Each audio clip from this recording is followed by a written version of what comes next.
Bueno, entonces, el páncreas siempre va a estar dividido, ¿no? En acinos pancreáticos y los islotes pancreáticos. Recordando que más o menos los acinos pancreáticos están constituyendo un 98% de todo el parénquima pancreático, mientras que los islotes están pues prácticamente representados por el 2%. Ahora, de ese 2%, prácticamente vamos a tener 4 tipos de células, ¿no? Entonces, estas células van a ser las células alfa, las células beta, las células delta y las células PP, así se llaman. ¿Se acuerdan qué producían las células beta? Insulina. Insulina. Pero esas son las alfa. ¿Cómo? Eso está anotando las alfa. Ah, perdón.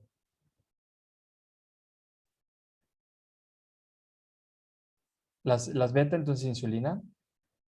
Y las alfa, Glucagón. glucagón o glucagón, como ustedes quieran llamarlo.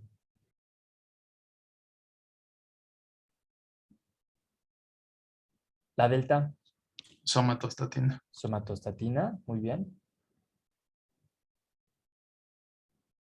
Y las PP, Péptido intestinal vasoactivo. o también llamado péptido pancreático.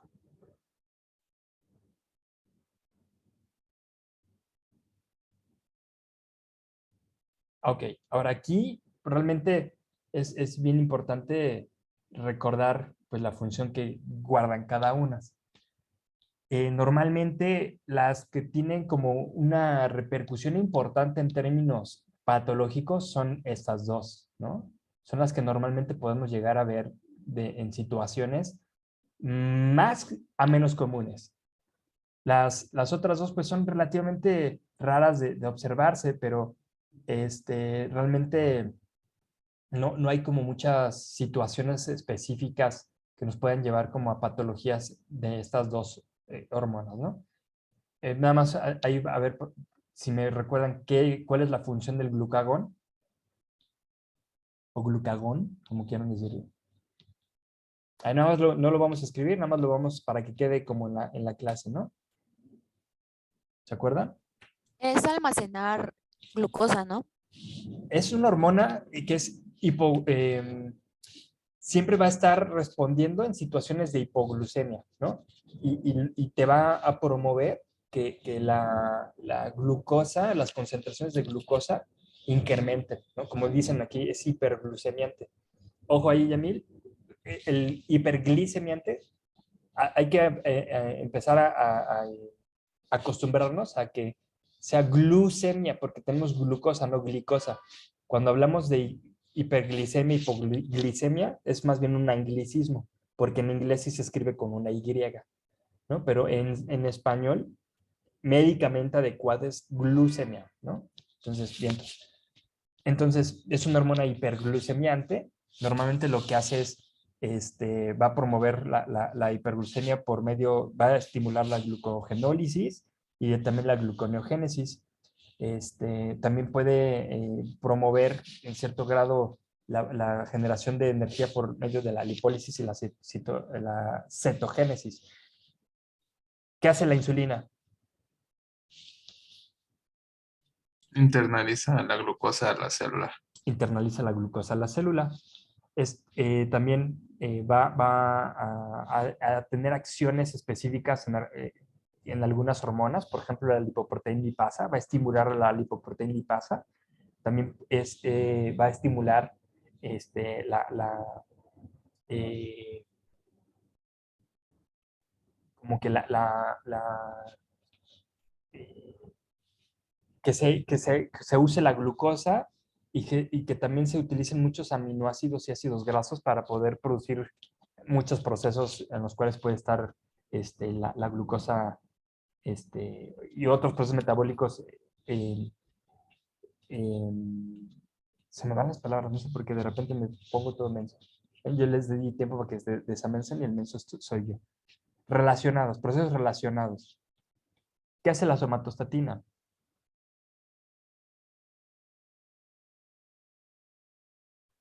si no se acuerdan. Según yo, era un mecanismo de retroalimentación negativa para la somatotropina. También puede llegar a regular la función de estas dos hormonas previas. ¿Y el péptido pancreático?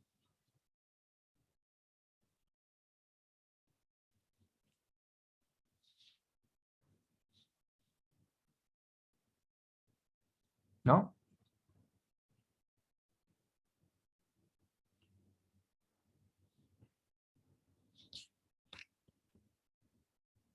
Bueno, ese también ayuda a controlar la secreción de muchas otras sustancias que elabora el mismo páncreas. Regula también las secreciones de muchas enzimas. Eh, y de hecho también tiene una función reguladora en las funciones exocrinas. Muy bien, ¿no? Ahora, estas son las hormonas que produce el páncreas como tal. Ahora, también es importante recordar que existen otro tipo de hormonas que también pueden conllevar de forma secundaria a llevar a que la glucosa pueda llegar a tener ciertas alteraciones. Y de hecho, estas las mencionamos también en la clase de glucosa, ¿no? Y aquí podríamos, por ejemplo, tener, ¿no? Y las mencionamos como hormonas antiinsulina.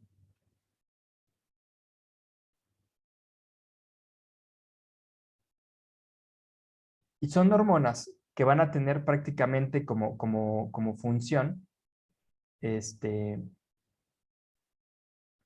tener un antagonismo ante la insulina. ¿Y por qué es importante mencionarlas? Porque constantemente están presentes en situaciones donde se tienen patologías específicas de páncreas endocrino. Y más específicamente en situaciones donde existen resistencias a la insulina. Un paciente que tiene diabetes mellitus puede tener diabetes mellitus o porque no produce insulina o porque tiene un exceso de hormonas antiinsulina. Y un ejemplo de estas, o varios ejemplos, pueden ser los corticosteroides, por ejemplo, ¿no? Y estos los que dentro de sus funciones es que prácticamente son antagonistas y compiten por los receptores de insulina en las células. Entonces, cuando estamos muy estresados, es muy común que podamos llegar a tener incrementos de glucosa simplemente porque los corticosteroides están uniéndose en los receptores de insulina. También, por ejemplo, las catecolaminas también son hormonas. Aquí, esta más que decir antiinsulina, yo podría decir que más bien promueve más funciones que aumentan la glucosa en sangre, más que promover cierta regulación o bloqueo de insulina. ¿Sí? Entonces, sí, hay quienes dicen que sí también bloquean la función de la insulina, pero ahí lo que yo he leído es que simplemente lo que hacen es que promueven hiperglucemia por otros métodos, por ejemplo, por glucogenólisis incrementada, ¿no? Que por ende hace una función inversa a la de la insulina.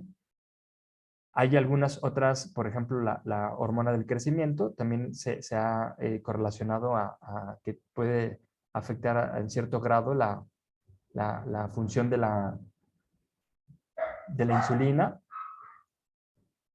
En la misma somatostatina que estábamos mencionando arriba, también regula la misma función de la insulina. Y la progesterona también es una enzima, perdón, una hormona que puede inhibir las funciones de la insulina. De hecho, las pacientes que están en gestación o que tienen periodos estrales que no están como muy regulados o que pueden llegar a tener hipersecreción de progesterona, son pacientes que pueden llegar a tener resistencia a la insulina. Y normalmente estas situaciones nos llevan a cuadros prediabéticos o de resistencia a la insulina, ¿no? Entonces vamos a ponerlo así. Resistencia a la insulina.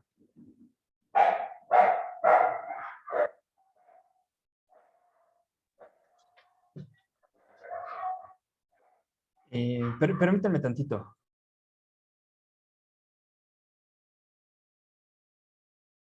Bueno, perdón, ya. Respondiendo a la pregunta, ¿un paciente o una persona se puede volver diabética por estrés? No. De hecho, es muy común escuchar eso, ¿no? De, híjole, es que qué susto, me voy a volver diabético. No, normalmente no llegamos a un cuadro de estrés, perdón, de diabetes. Sí tenemos, obviamente, cierta resistencia de insulina que nos hace tener de manera transitoria incrementos de glucosa, pero no es diabetes como tal. Lo que sí es que los pacientes que ya tienen un cuadro prediabético o ya tienen diabetes como tal, sí, pero en situaciones de estrés constantes o extremas, los hace presentar crisis diabéticas un poquito más graves, ¿no? Un paciente que, por ejemplo, requiera un tratamiento con insulina, si tengo cualquier tipo de alteración, por ejemplo, con corticosteroides o catecolaminas que nos promueven resistencia a la insulina que se mete inyectada no va a tener la misma acción y por ende puede llegar a tener repercusiones en la forma en la que se trata su propia enfermedad. Pero no es como que si somos sanos nos vamos a volver diabéticos, ¿no? Tenemos hiperglucemias transitorias, eso sí, pero volvernos diabéticos, no. Salvo que tengan una predisposición, un cuadro prediabético o una diabetes controlada, sí pueden llegar a tener repercusiones, ¿de acuerdo? Entonces, sí, no es así como que tal cual, ¿no? Nos vamos a volver diabéticos este, por estar haciendo estar todos asustados, ¿no? Entonces, no es tan fácil. Ok, bueno. Entonces, ya tenemos como clara esta parte, ¿no? Entonces, vamos a ver directamente de las patologías asociadas con la diabetes mellitus, bueno, con alteraciones de páncreas endocrino. Y unas, creo la más importante, no en términos de importancia médica, sino tal vez en términos de lo que es común, de lo común que es tal cual la diabetes mellitus. Quisiera poder usar todo el tiempo esto, pero tengo que estar como que escribiendo y moviendo de lugar y no es tan práctico. Entonces, la diabetes mellitus prácticamente es una patología en la cual se tiene normalmente, bueno, más bien de forma normal, incrementos de glucosa de forma descontrolada. Ahora, muchas veces van a encontrar términos que también mencionan, ¿no? La diabetes insípida. Y el término diabetes, de hecho, si lo buscan, alguna vez lo busqué y lo utilizaban como una forma en la que se supone que la esencia de las personas se salía del cuerpo, ¿no? De hecho, sí, vamos a googlearlo para ver si sigue siendo lo mismo, ¿no? Porque si buscan diabetes como tal, les va a salir la definición de la diabetes mellitus. Si ustedes buscan diabetes así, ahorita yo acabo de buscar en Google, ¿no? Dice, enfermedad crónica irreversible del metabolismo en la que se produce un exceso de glucosa en sangre, ¿no? Entonces, fíjense que directamente.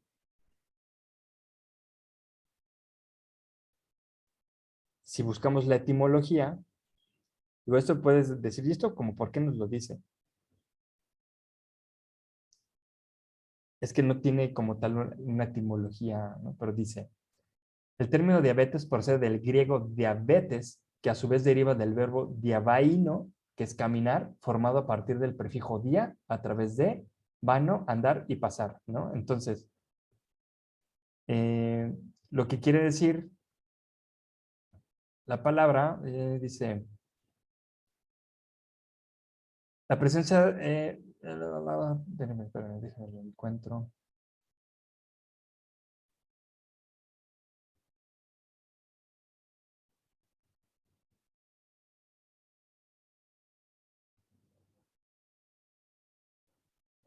Miren, la palabra expresa en griego lo que hace pasar a su través, ¿no? Entonces, quiere decir que designaba cualquier tipo de aparato o mecanismo por el cual pasa agua. Y eso es importante porque por eso después le dieron los apellidos de mellitus e insípida. Porque luego pensamos que la diabetes insípida, que no está en el programa, pero tiene que ver con la diabetes mellitus, y no. Se le llama mellitus porque se consideraba como ese paso incrementado de agua a través del cuerpo, de tal forma que se tenía unas secreciones dulces parecidas a la miel. La diabetes insípida son procesos patológicos en los cuales los pacientes orinan mucho, pero normalmente la orina es incolora, es casi agua. ¿Y por qué creen que se le llamó diabetes mellitus de miel y diabetes insípida, de que no sabía nada? ¿Por qué creen que hacían los médicos de la antigüedad? Y eso es cierto, ¿eh?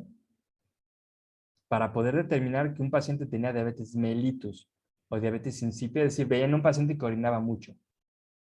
No probaban la sangre, probaban la pipí. Tomaban la orina, no se la tragaban, ¿no? Pero la probaban. Esto está dulce. Este paciente tiene diabetes mellitus, ¿no? Este no sabe nada, es insípida.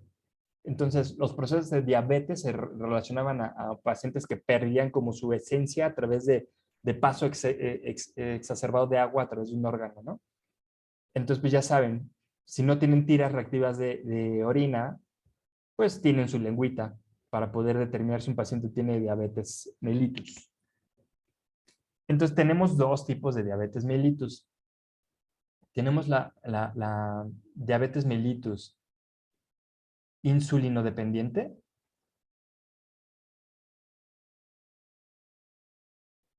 Acá Isabel me salió muy rara. ¿Me la puedo quitar? Ah, ya sé por qué.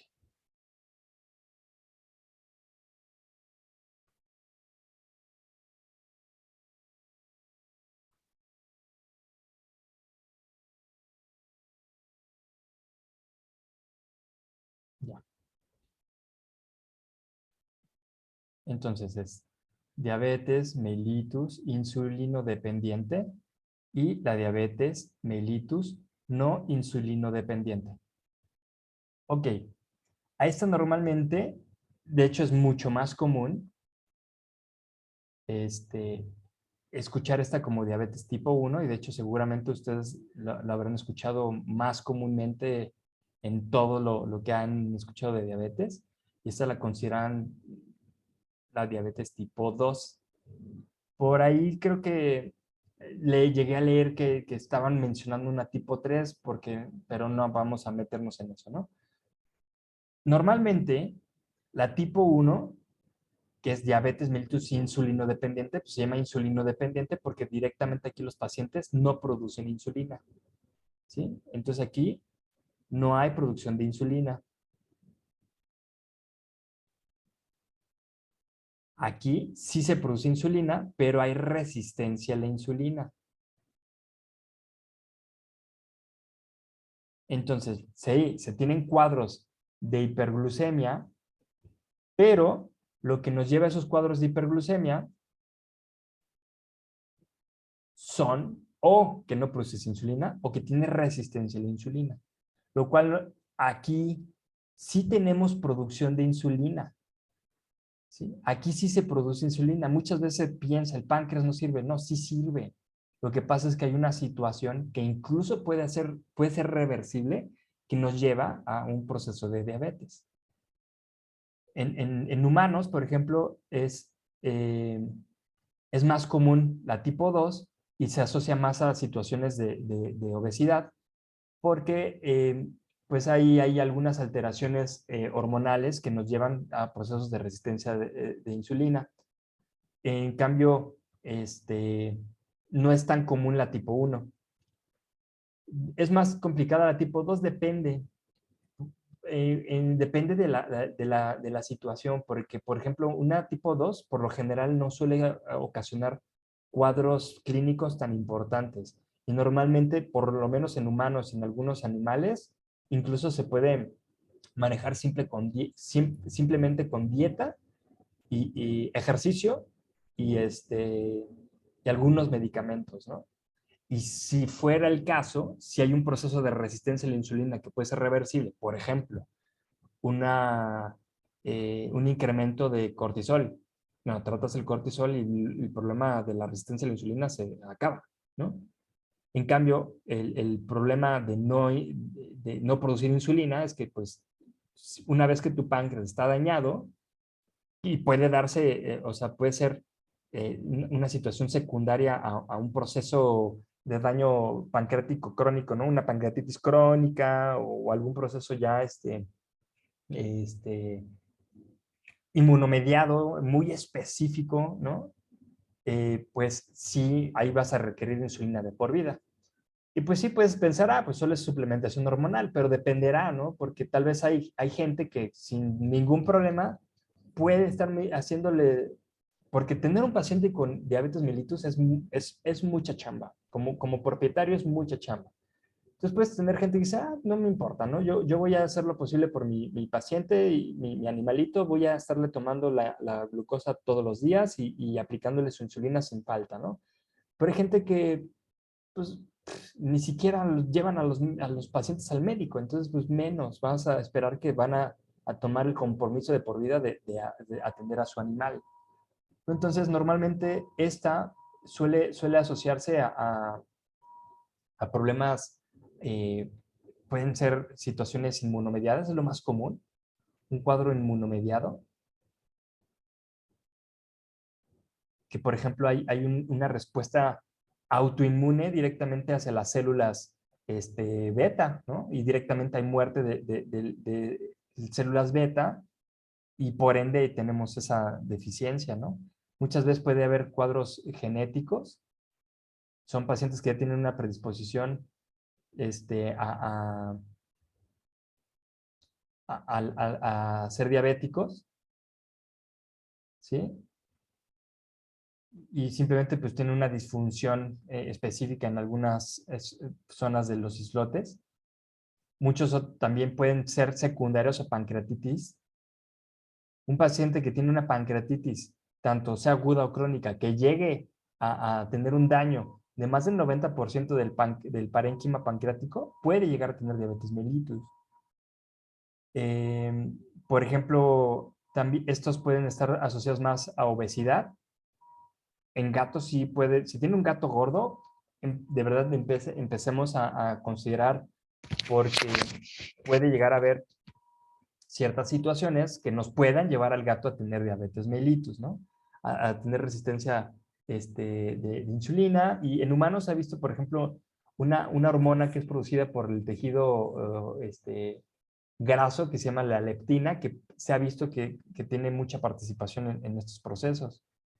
Eh, por ejemplo, una endocrinopatía es un factor también para llevar a diabetes insulinoresistente.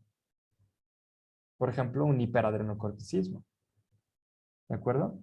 Pero, por ejemplo, aquí sí cualquier tipo de daño pancreático, pues a fin de cuentas nos va a llevar a ese cuadro clínico de diabetes mellitus. ¿De acuerdo?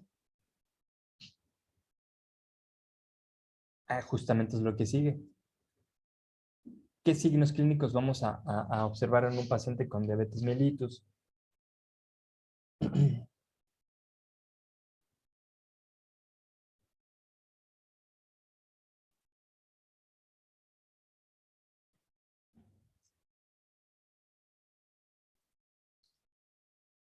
No, no es la pregunta, era, sí, pero poliuria, polidipsia, polifagia, sí, sí, en efecto, sí, pero, este,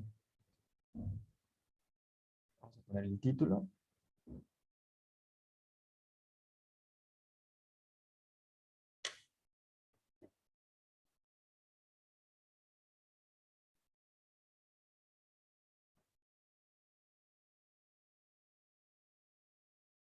Oye, no puedo hacer más grande.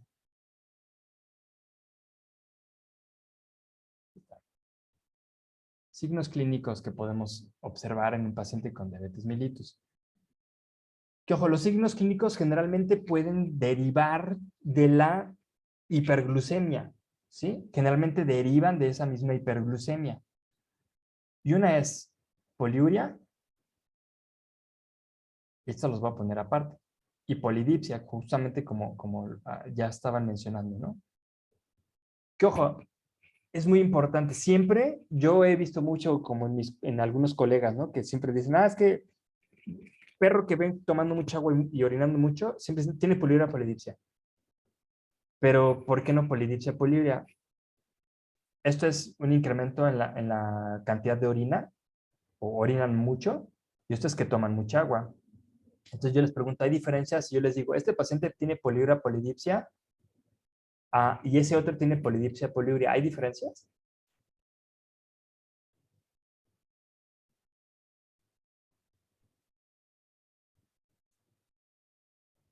¿Mm? ¿Sí o no? ¿No? ¿No hay diferencias? Sí, dice así mismo, sí. Sí hay diferencias. Vamos a poner un ejemplo. Si yo les digo, ese paciente toma mucha agua de manera psicogénica, ¿no? Sus riñones sirven bien, pero toma mucha agua, no sé por qué. Y el que tome mucha agua deriva en que el paciente orine mucho. Entonces, eso es muy diferente a decir, el paciente tiene un problema renal que hace que no retenga líquidos y al perder líquidos a nivel renal, el paciente tiene que compensar esa pérdida de líquidos tomando más agua. ¿Hay diferencias, sí o no? Sí, en primera de origen. Entonces yo les digo poliuria polidipsia, quiere decir que el problema de origen es primero, orina mucho y para compensar esas pérdidas de agua al orinar, el paciente toma mucha agua. O puede ser lo contrario, el paciente tiene mucha sed, por ejemplo, en una polidipsia psicogénica o en hipertiroidismo, los pacientes también toman mucha agua. Y al tomar mucha agua, lo que hacen de manera secundaria, el riñón dice, oye, ya tomamos mucha agua, ¿no? Espérame tantito, déjame, tengo que orinar más. Entonces, eso es un cuadro de polidipsia poliuria. Entonces, ahora vamos a empezar a adecuarnos. Sí, podemos decir, ¿no? Porque siempre lo escribimos, se escribe así, ¿no? Polidipsia, poliuria. Y lo vemos así en todas las historias clínicas. Polidipsia, poliuria, polidipsia, y todo es lo mismo. No, ahora sí, consideren muy bien qué es lo que le está afectando para decir si es poliuria, polidipsia o polidipsia, poliuria. En diabetes mellitus es poliuria, polidipsia. ¿Por qué? Porque los pacientes ¿se acuerdan del umbral renal de glucosa que mencionábamos en la clase de riñón? Que cuando el riñón tiene una capacidad de absorber glucosa a nivel tubular. Y si se sobrepasa ese umbral, el riñón ya no puede absorber glucosa y la glucosa se nos va a la orina. ¿Qué creen que pasaría a nivel osmótico si esa glucosa llegara a tener concentraciones elevadísimas en orina? ¿Qué haría esa glucosa en los túbulos o a nivel de la médula renal? ¿No? ¿Se acuerdan que teníamos que tener un ambiente hipertónico en la médula para poder absorber agua?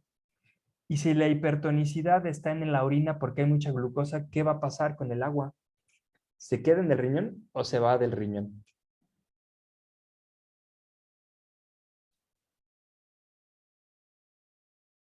Atrae agua, ¿no? Esa orina que tiene mucha glucosa atrae agua. Entonces, a eso se le llama,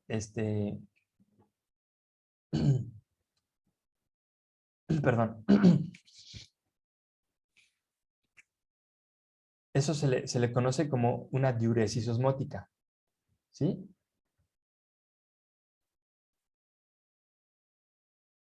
Es decir, la orina tiene tanta glucosa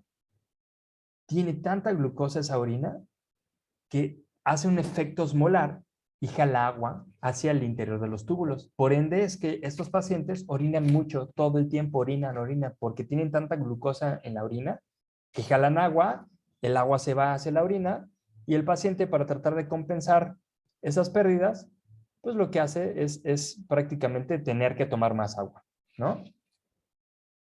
Entonces la poliuria es una consecuencia. Es una consecuencia de esta diuresis osmótica. No es como que el paciente, ay, tengo mucha sed porque soy diabético y nada más tengo sed y por ende voy a tomar mucha agua y luego voy a orinar. No, es al revés. ¿De acuerdo?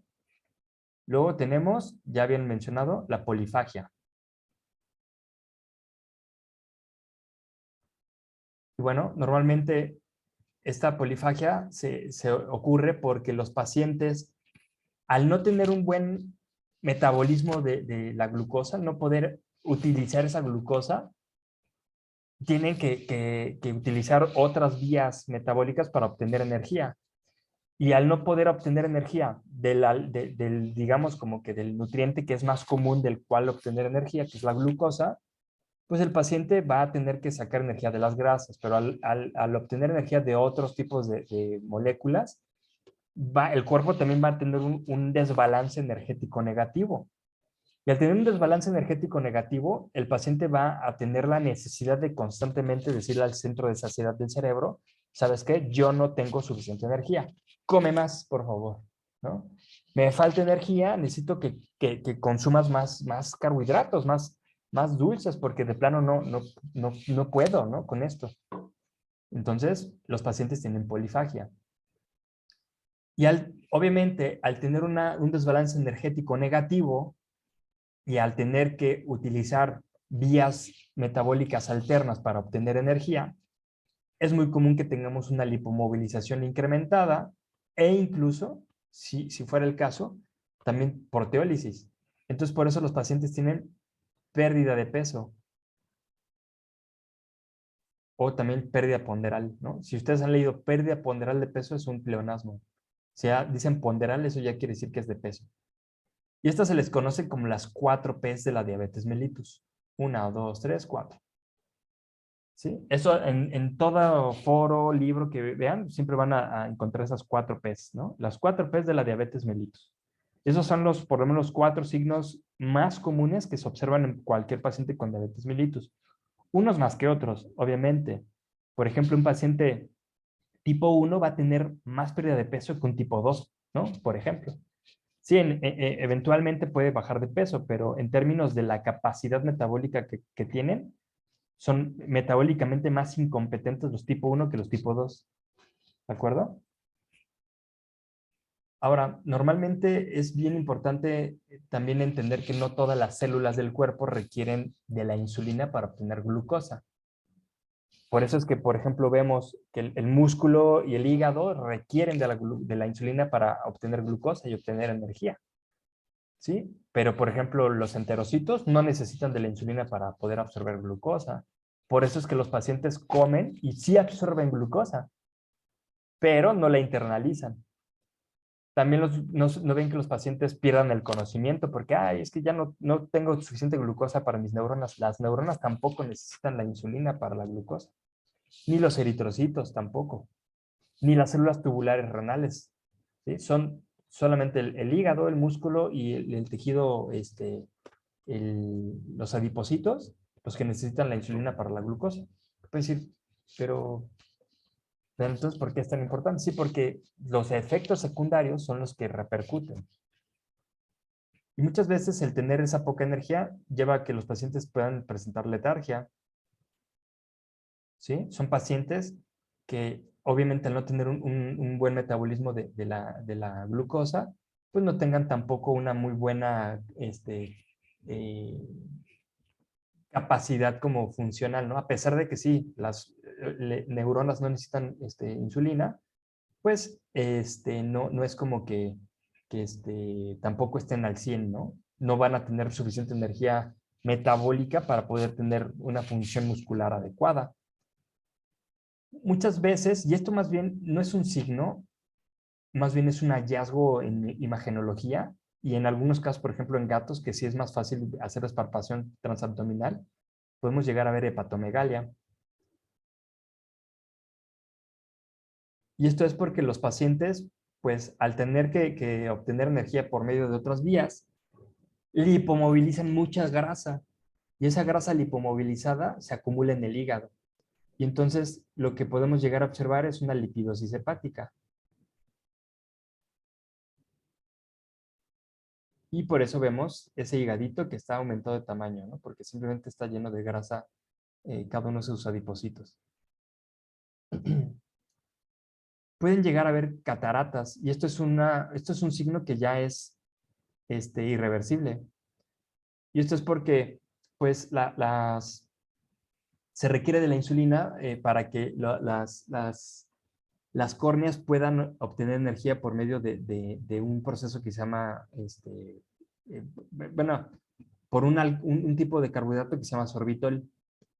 Se pierde la capacidad metabólica de aclarar el sorbitol que se acumula en las córneas. Y el hecho de que se acumule el sorbitol hace que haya mucho edema corneal.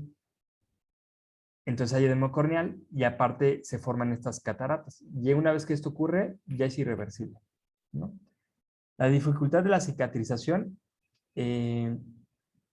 también va mucho que ver con los procesos de obtención de energía de las células, ¿no? Obviamente, si una célula no puede obtener suficiente energía para poder realizar sus procesos de replicación, pues obviamente vas a tener un defecto en la reparación.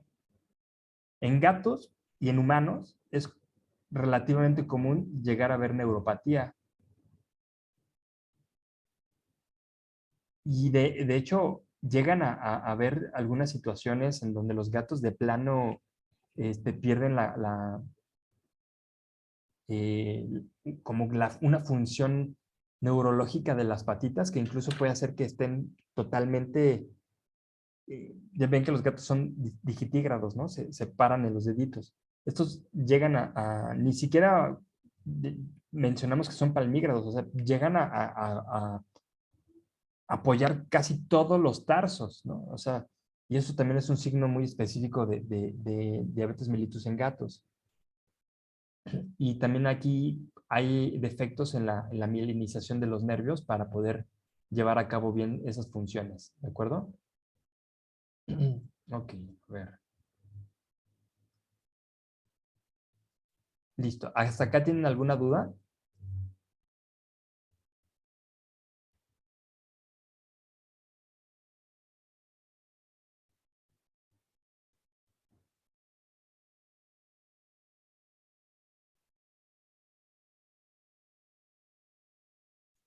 Ok, ¿qué hallazgos de laboratorio son? Porque pues, esto es patología clínica, ¿no? Si bien existen complicaciones a nivel clínico, por lo general, y pueden decir, bueno, seguro esta es la razón por la cual vemos este tema en esta materia. Sí, porque por lo general las alteraciones endocrinológicas o de tipo endocrinopáticas suelen requerir del diagnóstico en patología clínica o seguimientos en patología clínica para poder llevar al paciente a un buen tratamiento, ¿no? A una buena función. Entonces, en laboratorio, ¿qué alteraciones en hemograma podemos esperar? Y muchas veces aquí yo veo, por ejemplo, en los seminarios de los alumnos de posgrado, ¿no? Que dicen, pues la eritrocitosis o que la anemia. Entonces, aquí es algo muy, muy inespecífico, porque puedes tener anemia o eritrocitosis, pero igual un paciente normal. O sea, sí, el paciente con diabetes mellitus tiene más predisposición a infecciones porque tiene más glucosa, pues sí, pero cualquier paciente normal también puede tener predisposición a infección que nos lleva a una inflamación que nos lleva a anemia. Pero el paciente por tener la poliuria, la polidipsia o la polidipsia, poliuria, lo que sea, tiene más probabilidades de tener eritrocitosis por deshidratación. Sí, igual un animal normal al que no le das agua. Un paciente con poliuria polidipsia, si no consume agua, sí, tiene más probabilidades de volverse hemoconcentrado o de deshidratarse. Por cualquier paciente. Por eso es que en términos de línea roja, yo no diría que hay alteraciones específicas. ¿Sí? En eritrocitos, no específicas. Es decir, siempre van a tener que ver con el estado hídrico del paciente como cualquier otro paciente. ¿De acuerdo? Lo que sí es que estos pacientes, pues sí, al tener niveles de glucosa mucho más elevados, sí los hace más proclives a tener procesos inflamatorios de tipo bacteriano, porque pues no es lo mismo tener una bacteria en un tejido normal que en un tejido que sabe a dulce. Entonces las bacterias normalmente tienen más capacidad de producir procesos inflamatorios. Y de hecho en situaciones, por ejemplo, clínicas, es muy común que los pacientes tengan bacteriuria o tengan infecciones de vías urinarias. Y de hecho, las infecciones en vías urinarias son una causa de resistencia a la insulina. Las endotoxinas de las bacterias pueden llegar a causar resistencia a la insulina. ¿Son propensos a septicemias? Pues si tienes un proceso infeccioso mal tratado, sí. En humanos sí es muy común. De hecho, mi papá falleció por eso. Mi papá era diabético y por una infección en una cirugía de pie se volvió septicémico y falleció por eso. Y si, por ejemplo, mi papá no hubiera sido diabético, hubiera tenido más posibilidades de salir adelante porque no tendría tanta capacidad de replicación las bacterias, por ejemplo, ¿no? Entonces, en ese sentido, sí es común llegar a tener situaciones que puedan conllevar a problemas o leucogramas de inflamación. Pero, ojo, siempre y cuando el paciente tenga un proceso inflamatorio. Porque no es así como que el paciente tiene leucocitosis por neutrofilia solo porque es diabético. No, no es porque es diabético, es porque tiene predisposición a ser, por ser diabético, a tener ese problema, ¿no?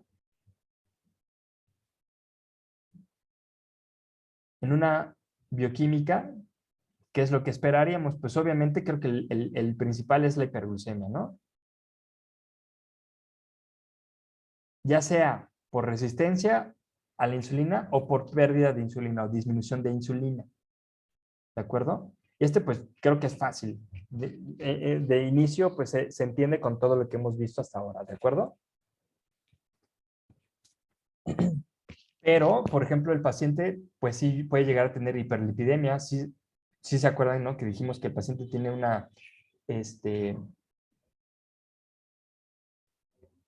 un desbalance energético negativo. Pero normalmente esto puede llegar a ser tanto hipercolesterolemia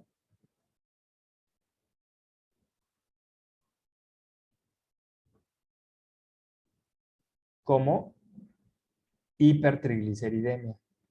Y los mecanismos de ambos son diferentes. Les dije que, por ejemplo, el paciente que tiene un desbalance energético negativo, generalmente se veía más comúnmente con lipomovilización. Bueno, si este paciente tiene el desbalance energético negativo y tiene que movilizar grasas para poder obtener energía, va a tener la lipomovilización. Y eso va a hacer que tenga más predisposición a la hipertrigliceridemia que a la hipercolesterolemia. Pero también el paciente puede llegar a tener hipercolesterolemia, porque ¿se acuerdan que les dije que los pacientes que tenían disminución de insulina, o más bien que la insulina ayudaba a otros procesos metabólicos o ayudaba también en algunas hormonas? Bueno, la insulina promueve a que la lipoproteína lipasa funcione. ¿Y se acuerdan qué pasaba si teníamos una disminución en la lipoproteína lipasa? Bueno, disminuía la lipólisis y eso podía repercutir en hipercolesterolemia. Entonces, generalmente esto se da por una disminución en la función de la lipoproteína lipasa. Pero vean, son dos mecanismos diferentes, ¿sí? Uno puede conllevar a las dos, ¿no? Una lipomovilización también nos podría llevar a hipercolesterolemia, pero sueles tener más predisposición de triglicéridos que de colesterol, ¿no? Si fuera por este caso, hay más triglicéridos que colesterol. Si fuera por este caso, hay más colesterol que triglicéridos, pero ambos pueden estar presentes en cualquier cuadro, ¿sí? Pero, por ejemplo, es más común en los pacientes tipo 2, porque recuerden que ellos solamente tienen resistencia a la insulina, pero no tienen, pero tienen producción de insulina. Por ende, sí pueden tener una función de la lipoproteína lipasa, por ende no es tan común esto. Es más común esto, ¿sí? Pero tampoco es como que, híjole, necesiten muchísimos triglicéridos para poder obtener energía. En cambio, el paciente con diabetes mellitus tipo 1 tiene ambos. Y de hecho, eso es lo que hace que estos pacientes tengan más frecuentemente cetogénesis o cetosis. Por eso es que luego llegamos a ver pacientes que tienen diabetes mellitus cetoacidótica. No sé si alguna vez lo han leído o escuchado. Si escuchan una diabetes mellitus cetoacidótica, no es una diabetes diferente, es simplemente una diabetes complicada porque no tiene una función metabólica y el paciente para obtener energía utiliza la beta oxidación para obtener energía de grasas y sus productos secundarios son las cetonas. ¿Sí? Exactamente. Por eso es que dicen que a las personas o a los animales tienen ese olor como a frutas, que dicen que es como manzana fermentada, ¿no? Específicamente. Y sí, las personas en algunos momentos, cuando llegan a tener ese problema, esa cetosis o cetoacidosis, pueden llegar a tener ese aliento cetónico que huele como a sidra. Y por eso es que muchas veces llega a suceder que los pacientes que tienen diabetes mellitus tienen que tener como esas pulseritas, ¿no? Para que tengan un aviso médico de que son diabéticos. Eh, Así es, lo escucharon en la clase de la doctora en ácido base, la cetoacidosis diabética. Entonces, muchas veces estos pacientes, los humanos, pueden llegar a pensar que están borrachos, cuando realmente lo único que tienen es un problema, un problema de cetoacidosis, ¿no? ¿De acuerdo? Muy bien. Entonces,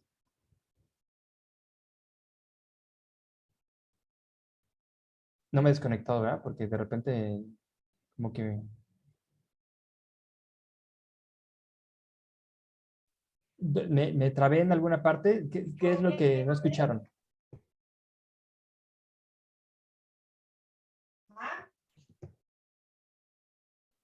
Ya quien abrió su micrófono, ahí ciérralo porque se escuchó su mamá de fondo. Bueno, ahí si se trabó, no sé, pero le estaba mencionando cuando se puso lo de la conexión inestable, que en los pacientes humanos, a veces por ese aliento cetónico, luego pueden creer que están ebrios, cuando realmente lo único que tienen es un proceso de cetosis porque no tienen un adecuado metabolismo de la glucosa, ¿no? Y esa cetosis siempre nos puede llevar a la acidosis metabólica por acumulación de ácidos. Estos que siguen no son muy comunes y dependerá si el paciente tiene o no una hepatomegalia. El incremento de ALT puede estar presente si es que el paciente tiene hepatomegalia, si no, no. ¿Sí? Puede llegar a haber incrementos de fosfatas alcalinas si el incremento de tamaño de los hepatocitos nos lleva a una colestasis intrahepática, pero también son poco frecuentes, ¿de acuerdo? Obviamente, si el paciente tiene la cetosis, eso nos puede llevar a una acidosis metabólica con acumulación de ácidos. Es decir, que tenemos incrementos de anion gap. ¿De acuerdo? Y eso generalmente se da por la misma cetosis. No es común, siempre y cuando el paciente pueda tener una diabetes mellitus cetoacidótica, sí pueden llegar a verlo presente. ¿De acuerdo? Entonces, no es tampoco como que lo tengamos que buscar.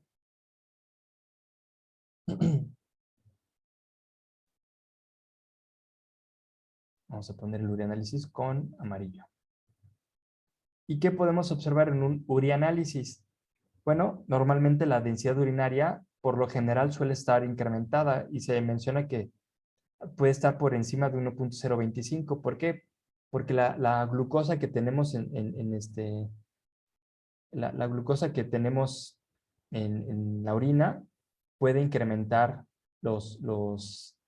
la densidad, ¿no? No suele haber ictericia, ¿eh? La verdad es que no. Tampoco es como un grado de colestasis muy marcado. No suele haber una ictericia. Entonces, no, realmente no hay tanta repercusión ahí, ¿no? Entonces, aquí hay mucha glucosa. Es que la lipidosis hepática en gatos no ocurre siempre en diabetes mellitus. La lipidosis hepática en gatos ocurre si el gato no come, ¿no? Si tú tienes un gato diabético que come, no vas a tener la lipidosis hepática, ¿no? Entonces, la lipidosis hepática no es no es obligatoria en diabetes mellitus. Si el gato tiene una lipomilización muy incrementada por el proceso, puede tener la lipidosis, pero no es así como que, no, o sea, todos los gatos con diabetes van a tener lipidosis hepática.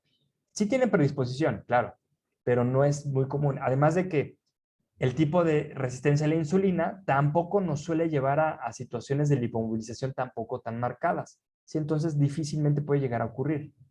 ¿De acuerdo?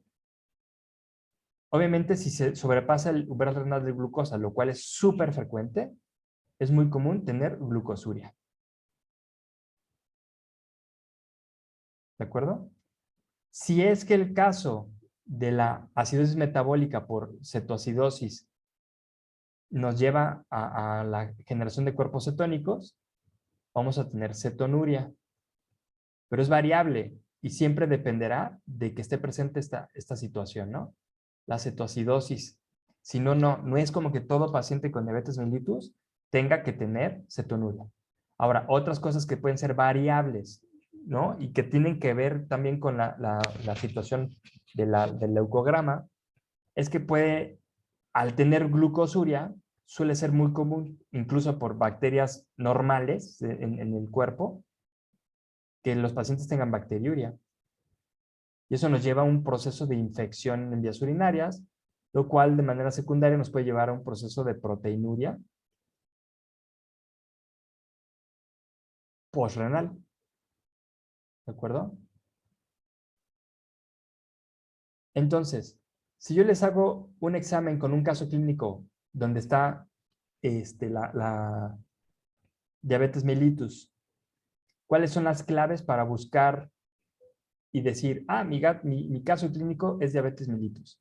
Obviamente, las 4 Ps. Esto es como de que es diabetes mellitus. Yo en un caso clínico que les pondría de examen, les pondría ese tipo de cosas, ¿no? Obviamente, de cajón, la hiperglucemia, de cajón yo creo la hiperlipidemia y la glucosuria. Sí, esas son como las claves que podríamos buscar para decir que el paciente tiene esas alteraciones. ¿Sí? Esto de todos modos, se los voy a convertir como en imagen y se los mando, ¿va? ¿Hasta acá alguna duda?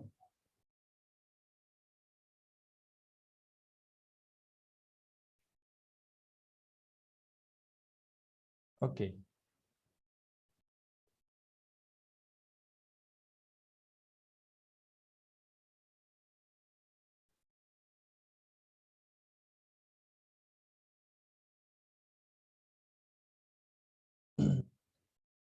Pruebas complementarias que podemos utilizar para poder confirmar un cuadro diabético o darle seguimiento, porque generalmente la verdad es que a diferencia de otras alteraciones o de otras eh, endocrinopatías, la verdad es que estas son de estas patologías que son muy fáciles de diagnosticar, la verdad, son fáciles de diagnosticar.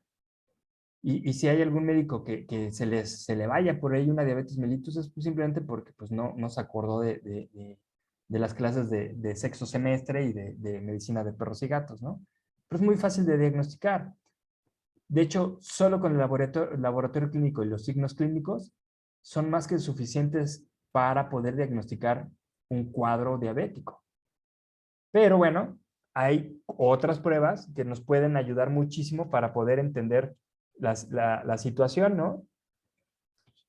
Y en este sentido, pues aquí tenemos pruebas que nos ayudarían muchísimo a complementar como el cuadro, ¿no?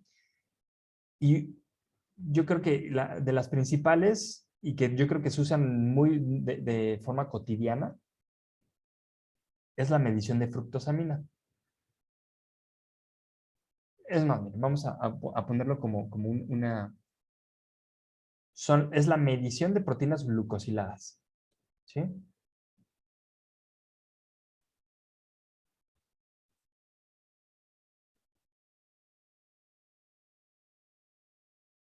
¿Y qué quiere decir esto? Bueno, son proteínas que de una u otra forma se unen de forma irreversible a la glucosa. Y hay distintos tipos de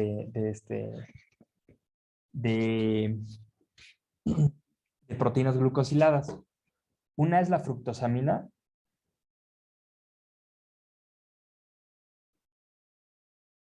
que prácticamente aquí lo que tenemos es glucosa que se une a la albúmina.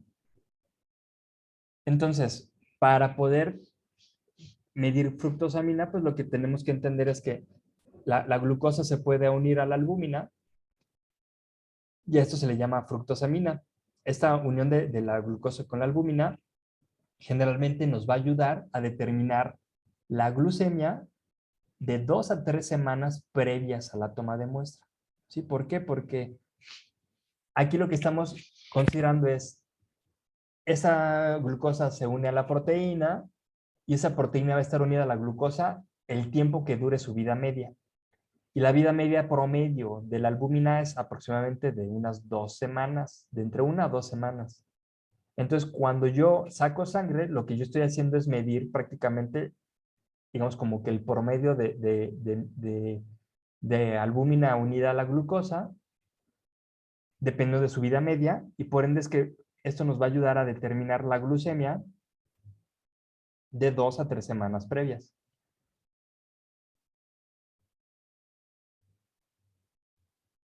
¿Sí? Entonces, si ustedes es como hacer una muestra en el tiempo, ¿no? Yo puedo tomar una muestra de fructosamina hoy y esto me va a reflejar los niveles de glucemia de hace 2 a 3 semanas. Y esto es muy bueno para hacer seguimiento, porque, por ejemplo, si yo tengo un paciente que está tratado con insulina y yo quiero evaluar cómo lo tratan en casa, si le hacen un buen tratamiento, pues, ¿sabe qué? Vamos a citarlo en 2 semanas, señor, señora, ¿no? Y el tratamiento de insulina tiene que ser así, así, así y así, ¿no? Llegan a las 2 o 3 semanas, al tiempo que quiera, le toman la muestra para medir fructosamina y si el paciente está bien tratado, ahorita les voy a dar los valores de los cuadritos, nada más déjenme terminar esto. Si un paciente está bien tratado, los valores de fructosamina van a salir dentro de los valores de un buen tratamiento. ¿Qué pasaría si, por ejemplo, el paciente está maltratado, nunca le dieron la insulina y a la mera hora, como para que no lo regañemos, justo el día de la consulta sí le ponen la insulina, ¿no? Obviamente el paciente va a salir con la glucosa normal o con la glucosa dentro de valores de tratamiento.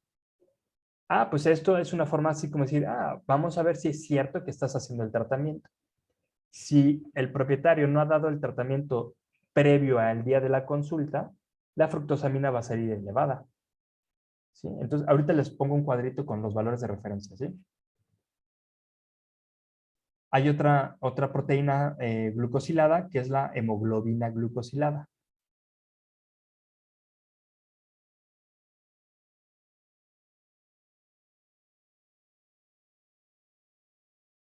Y esta, pues también es glucosa que se une a otra proteína que es la hemoglobina. Y si recuerdan, la hemoglobina, pues está dentro de los eritrocitos. Y estos eritrocitos tienen una vida media mucho más larga. Tienen una vida media dependiendo, ¿no? De unos 110 días, más o menos. Entonces, más o menos, tenemos una vida media de aproximadamente unos 2 a 3 meses. Entonces, si quieren hacer lo mismo para medir la glucemia, pero de 2 a 3 meses atrás, se mide la hemoglobina glucosilada. Entonces, esto evalúa la glucemia de 2 a 3 meses atrás. Es decir, que, por ejemplo, si quieren todavía ver, ¿no? Si el paciente, digamos que les llega de primera vez un paciente diabético a su consultorio y le han dicho, sí, tiene diabetes mellitus desde hace un año, ¿no? Si ustedes quieren ver si la glucemia de 2 a 3 meses ha estado dentro de valores adecuados de tratamiento o muy elevados porque no le dan un tratamiento adecuado, pueden medir la hemoglobina glucosilada y les va a decir cuánta glucemia tenía en promedio el paciente en 2 a 3 meses previos a la visita. Entonces, por eso les digo que estas no son tanto como para para evaluación o diagnóstico, sino más bien son como para poder determinar que se hizo un buen tratamiento, ¿no? ¿Hasta acá tienen alguna duda? Ahorita les paso un cuadrito, no sé, con esos valores, ¿sí? ¿Pero hasta acá tienen alguna duda?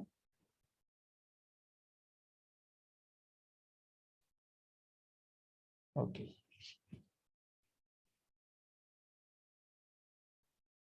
Y bueno, ya nada más de rápido, vamos a ver otra patología, que es el insulinoma.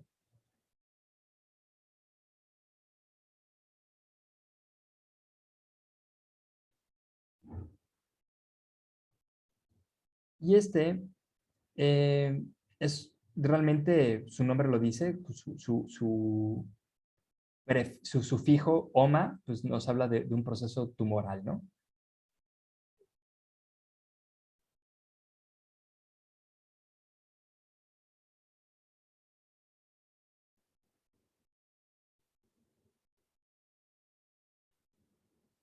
Aquí, despacito, no tan grandecito.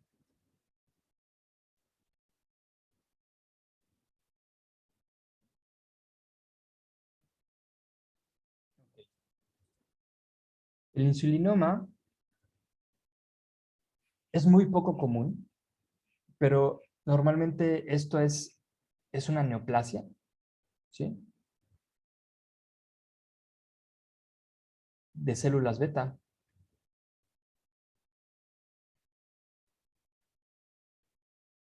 Entonces, ¿qué es lo que tenemos aquí? Pues tenemos una sobreproducción de insulina. Es muy raro, es poco común en perros y súper raro en gatos. No he visto reportes de otras situaciones en caballos o en rumiantes. En hurones es muy común. De hecho, yo creo que los hurones son de las especies con más predisposición a tener insulinomas y es muy relativamente común diagnosticarlos en estas especies. Y normalmente, pues, no hay como muchas alteraciones muy claras, pero, por ejemplo, los signos clínicos eh, son muy específicos y generalmente se asocian a situaciones este, que nos estén sugiriendo que hay hipoglucemias. Y normalmente un paciente que tiene hipoglucemia suele llegar a tener de forma muy común procesos de tipo neurológicos. Entonces, generalmente todos los signos suelen ser de tipo neurológico. Porque, pues obviamente, las neuronas necesitan de la glucosa de forma exclusiva para obtener energía. Sí, no obtienen energía tan fácil como otras células de otros componentes, ¿no? Pero las neuronas necesitan de la glucosa en una buena proporción para poder obtener energía. Por ende es que esos signos clínicos pueden ser convulsiones, por ejemplo, ¿no? Eh, pueden llegar a ver pacientes que directamente tienen desmayos o pérdida de conocimiento, pueden llegar a verse débiles, ¿no? Podemos llegar a verlos también con tremores o ciertos tics nerviosos. Y en algunos casos los podemos llegar a ver con ataxia. Ataxia es la incoordinación, ¿no? de los miembros, como que caminan y caminan así como que tropezándose. Y muchas veces también nos podemos ver desorientados. Y esto va mucho de la mano por las concentraciones de glucosa que llegamos a observar. Si nosotros vemos, por ejemplo, en laboratorio los hallazgos, normalmente no hay unos y son muy específicos los que se pueden llegar a observar. Y por lo general son, pues, ¿qué creen que sea? ¿Qué creen que se va a ver en el laboratorio? Hipoglucemia, por supuesto. Es muy frecuente y de hecho es como que lo que hace que estos pacientes sean diagnosticados, ¿no? tienen hipoglucemias severas. Y aquí tendríamos que considerar que si tenemos hipoglucemias que están cercanas o menores a 2.5 milimoles por litro, esto es muy sugerente de insulinoma. De hecho, esto es llegar a niveles así de bajitos, eso hace que los pacientes tengan una predisposición a tener convulsiones, todos estos signos, ¿no? Siempre tienen una correlación. Y como la insulina, de hecho lo olvidé poner arriba, pero ahorita lo ponemos, ¿no? La insulina también puede meter tanto fósforo como potasio, pero es más común en estos pacientes llegar a ver hipocaliemia, que bueno, en este caso, por ejemplo, los pacientes que tienen diabetes mellitus, como también pueden o no, ojo, pueden o no, estos pacientes pueden llegar a tener también hipocaliemia, ¿no? Se diga hipercaliemia. Porque si no tenemos, pueden, ¿eh? No es como forzoso, pero si no tenemos insulina que internalice la glucosa, tampoco va a internalizar el potasio. ¿Sí? Pero fíjense, son solamente estas. Pero la glucosa es importante, ¿no? Son pacientes que todo el tiempo están teniendo alteraciones e hipoglucemias marcadas constantemente. ¿Qué otras pruebas de laboratorio podemos realizar?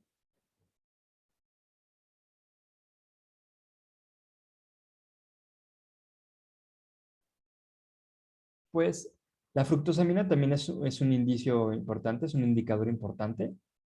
Este, si obviamente nos está representando la glucemia de 2 a 3 semanas, pues también podríamos llegar a ver niveles de fructosamina muy bajitos que nos puedan ser indicadores de hipoglucemias persistentes durante un periodo de tiempo específico.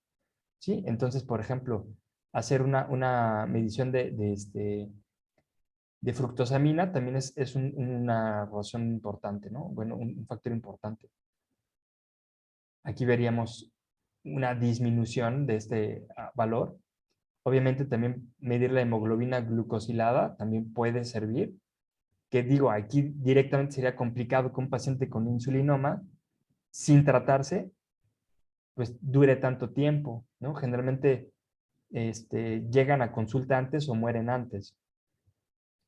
En muchos casos también se menciona medir insulina. Por ejemplo, podríamos pensar que la insulina también podría ser de utilidad en diabetes para más que nada determinar si existen diferencias entre diabetes tipo 1 a tipo 2, pero realmente no es tan sensible en ese sentido. Entonces es mejor medir insulina, por ejemplo, para un insulinoma que para diabetes mellitus. Entonces, pues aquí es como lo más importante, ¿no? ¿Hasta acá tenemos alguna duda? Entonces, nada más déjenme, voy rápido, es que, es que eso sí no me lo sé de memoria. Digo, no son tan difíciles, pero déjenme voy rápidamente por los cuadritos de glucosa, de fructosamina y de hemoglobina glucosilada. Listo. A ver, entonces, vamos a ponerlo aquí en este huequito.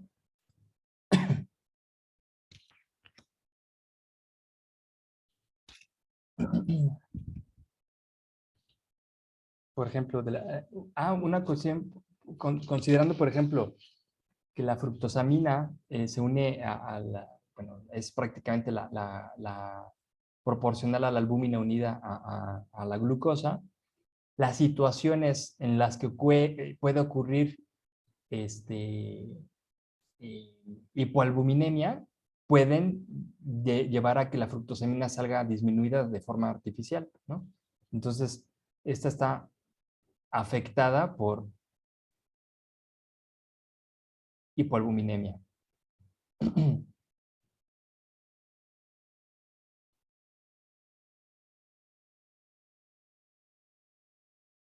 Y la hemoglobina glucosilada, ¿por qué creen que puede estar afectada? ¿Qué creen que puede llegar a afectar sus concentraciones para llevarlas a disminuir?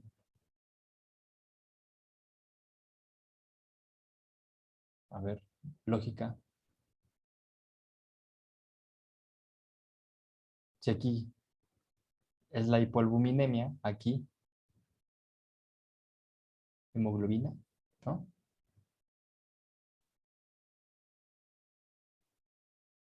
Claro, la anemia. Entonces, si el paciente tiene anemia o tiene hipoalbuminemia, tenemos que considerar esos factores, ¿no? Entonces, por ejemplo, para poder determinar si tenemos un control adecuado, ¿no? La referencia, por ejemplo, de la fructosamina, que puede llegar a ser relativamente diferente en perros y en gatos, pero se los voy a dar de forma muy, muy general, ¿no? Por ejemplo, la fructosamina normal va de 225 a 365 micromoles por litro. ¿Sí? Si tenemos un paciente que es diabético, pues entonces ya estamos hablando de controles. Y un control que es excelente es un paciente que llega de los 350 a los 400, ¿de acuerdo? Micromoles por litro. Un paciente que tiene un manejo bueno va de los 400 a los 450. Un paciente que tiene un manejo regular va de los 450 a los 500. Y un paciente que tiene un manejo malo, es decir, al que no le han dado nada de insulina o de plano no lo cuidan tanto, pues tiene valores arriba de 500. ¿Sí? Si, por ejemplo, el paciente tiene hipoglucemia prolongada, por ejemplo, el que tiene insulinoma, los pacientes tienen valores abajo de 300. ¿Sí? Para la hemoglobina glucosilada, vamos a ponerlo con otro color, este se mide en con la proporción de hemoglobina que se une a la glucosa. Entonces también ahí, la hemoglobina glucosilada normal va de 1.7% de unión a 4.9% de unión. Un paciente que tiene un control excelente de tratamiento de diabetes va de 4 o 5%. Uno bueno va de 5 a 6%. Uno regular va de 6 a 7%. Y un paciente con un manejo malo de la glucemia tiene un porcentaje arriba del 7% de incrementos de hemoglobina, ¿no? Y un paciente que tiene una hipoglucemia prolongada